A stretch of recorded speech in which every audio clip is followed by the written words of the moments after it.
Nizamuddin Sayyed ist mein Name. Heute stelle ich hier eine These: Killerspiele erzeugen Gewalt.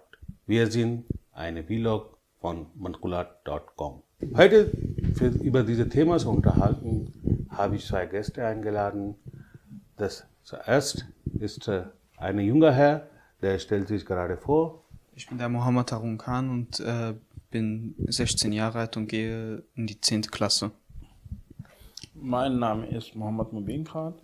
Ich bin 45 Jahre jung, habe Wirtschaftsingenieurwesen studiert. Zurzeit bin ich an der Frankfurter Flughafen beschäftigt und bin Familienvater, und dieses Thema trifft mich auch eine oder andere Weise.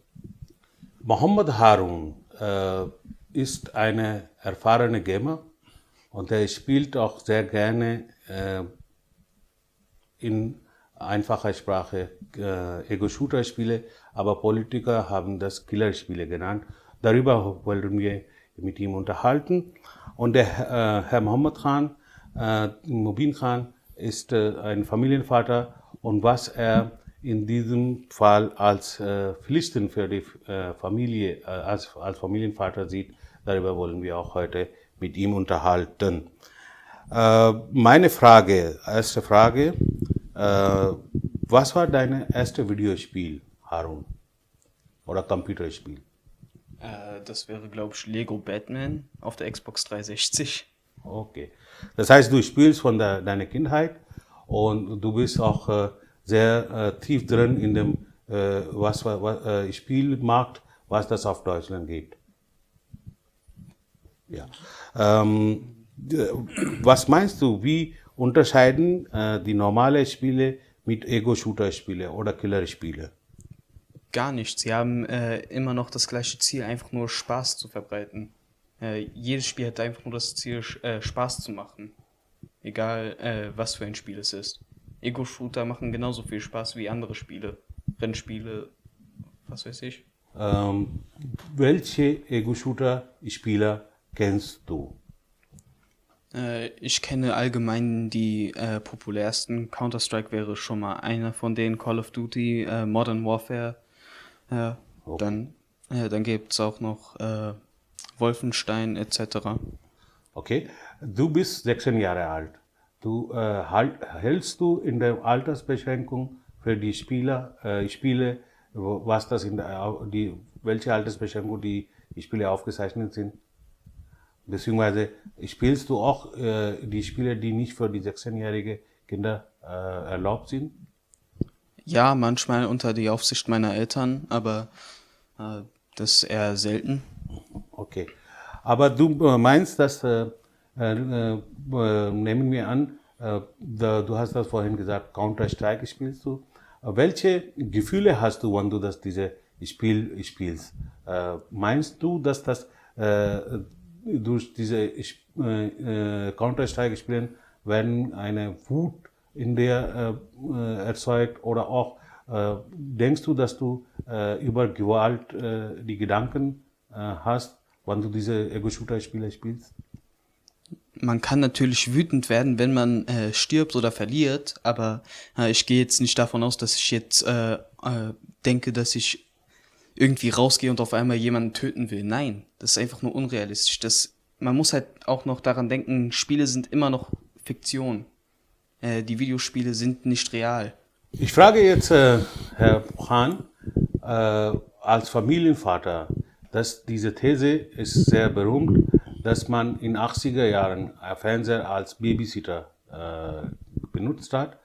Jetzt sind die Videospiele in der schlechten Ruf gekommen, dass sie als Babysitter für die Eltern, als Ersatzbabysitter benutzt werden. Was halten Sie davon?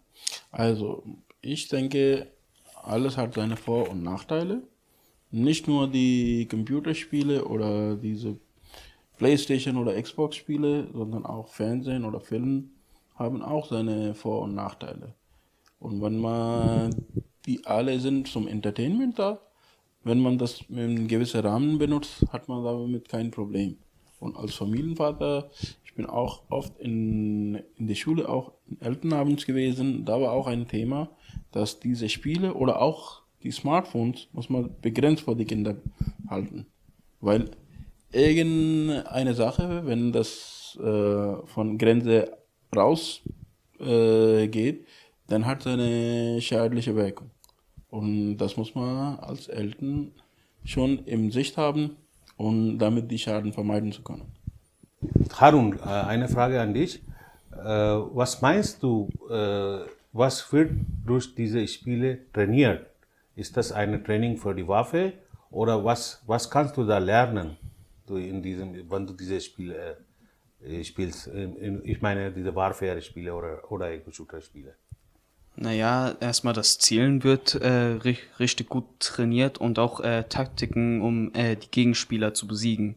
Beispielsweise bei Counter-Strike, um Side zu nehmen. Das heißt, das ist keine Waffentraining, sondern es ist eine Spielmechanik-Training. Genau, das sieht man auch in E-Sports und anderen Turnieren. Okay. Was hast du sonst Vorteile, siehst du, dass du, wenn du solche Spiele spielst, welche Vorteile für deine Bildung siehst du, dass du dadurch für deine Bildung mitnehmen kannst? Naja, Minecraft prägt Kreativität und hilft dabei mit Kunst und anderen freigestellten Arbeiten. Was empfiehlst du für deine Eltern? Welche Spiele sollen für dich frei verfügbar sein? Was empfiehlst du für deine Eltern? Oder was gibst du einen Rat für die Eltern von unseren Zuschauern? Wie sollen sie mit ihre Kindern umgehen? Einfach nur darauf achten, was sie spielen und ob sie es gut finden. Herr Khan, können Sie mir sagen, wie halten Sie diese These, dass diese Killerspiele oder Ego-Shooter-Spiele für Ihre Kinder schlecht sind und die eine schlechte psychische Wirkung an ihre Kinder haben? Also meiner Meinung nach, psychische Wirkung kann nicht verursacht werden nur durch die Spiele.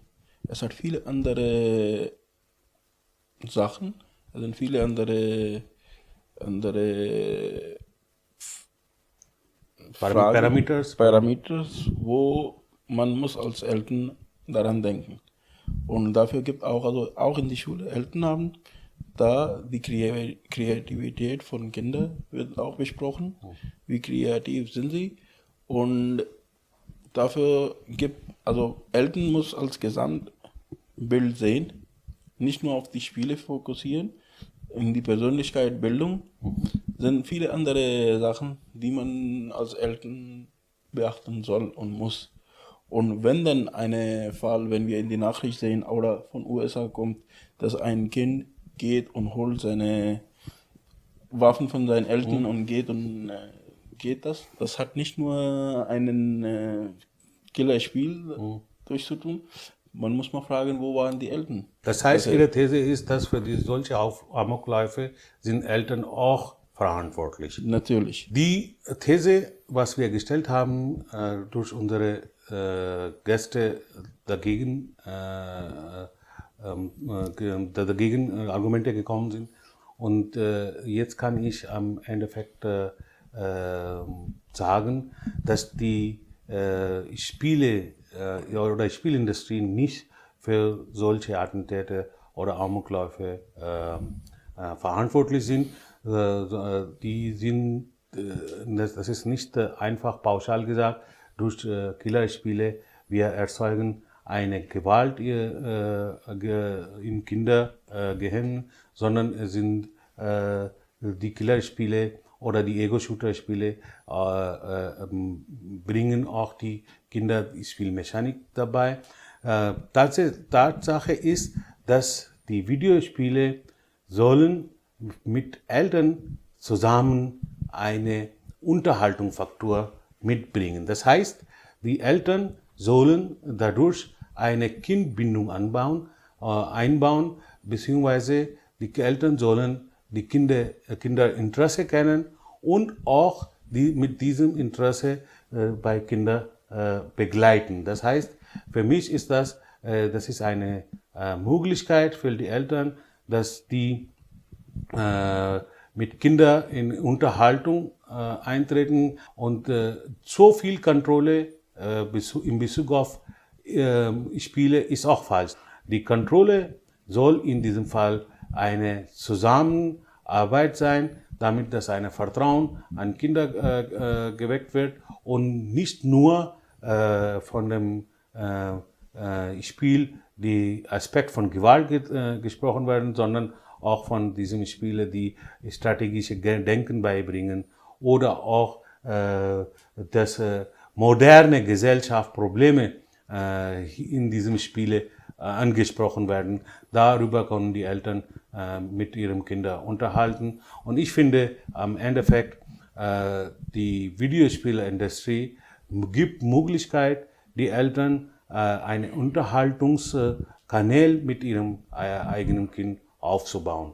Das war von manqulat.com und wir werden uns freuen, wenn unsere Videos Sie mögen und auch für die Abonnenten als Abonnent sich bei unserem YouTube-Kanal sich abonnieren.